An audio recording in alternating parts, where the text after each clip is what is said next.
अनदेखा पाकिस्तान में आज दिखाएंगे चिन्योट का एक ऐसा महल जो बना तो इंसानों के लिए मगर वहां बसेरा लाशों का हुआ।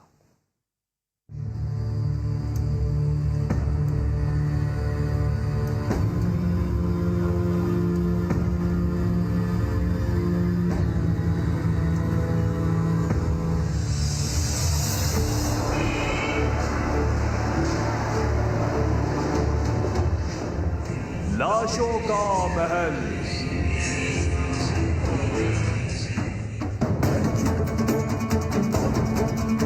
आखिर ये कैसा महल है, इसकी क्या कहानी है जहां शुरू होने से पहले खत्म जिंदगानी है। ये बात है 1922 की, जब मशहूर ताजिर शेख उमर हयात ने अपनी बीवी और बेटे के लिए महल की तामीर शुरू करवाई। लकड़ी म्यांमार से इंपोर्ट की गई। अगर हम टाइलों की बात करते हैं तो वो इटली और जापान से लाई गई। अगर हम लोग लोहे के काम की बात करते हैं तो उस ज़माने के हिंदुस्तान के टॉप के जो कारीगर थे उनको यहाँ पर काम के लिए बुलवाया गया।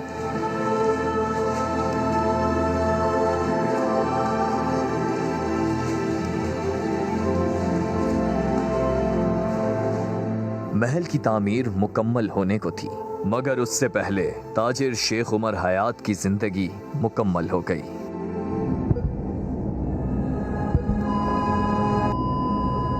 उनके मरने के बाद उनकी मिसेज उनके बच्चों को लेकर वापस कलकत्ता चली गई।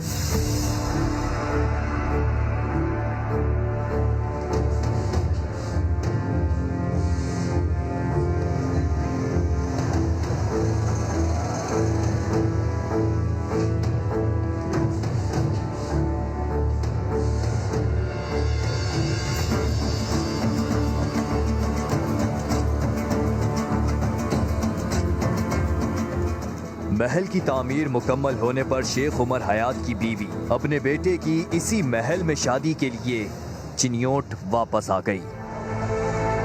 अफसोस की बात यह है कि उसी सुहाग रात को गुलजार जो था वो दम घुटने की वजह से अपने बाथरूम में मुर्दा हालत में पाया गया।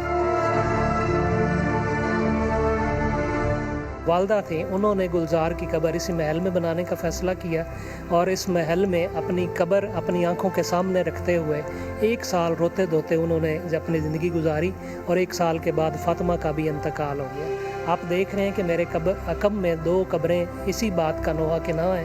एक कब्र गुलजार की है और दूसरी उसकी वालदा फातिमा की कब्र है।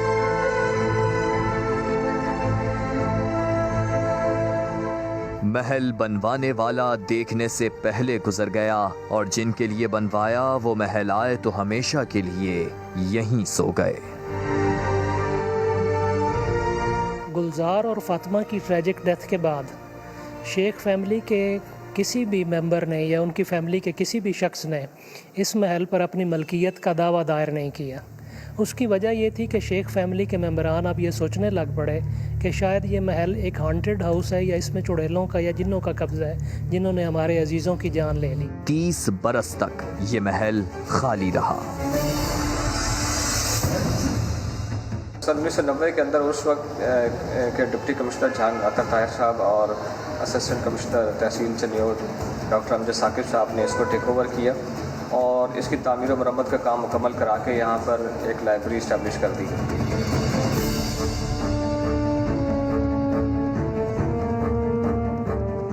आज इस महल में लोग किताबें पढ़ते हैं, मगर यहाँ के दरो दीवार खौफ की ऐसी दास्तान लिख चुके जो रहती दुनिया तक याद रहेगी।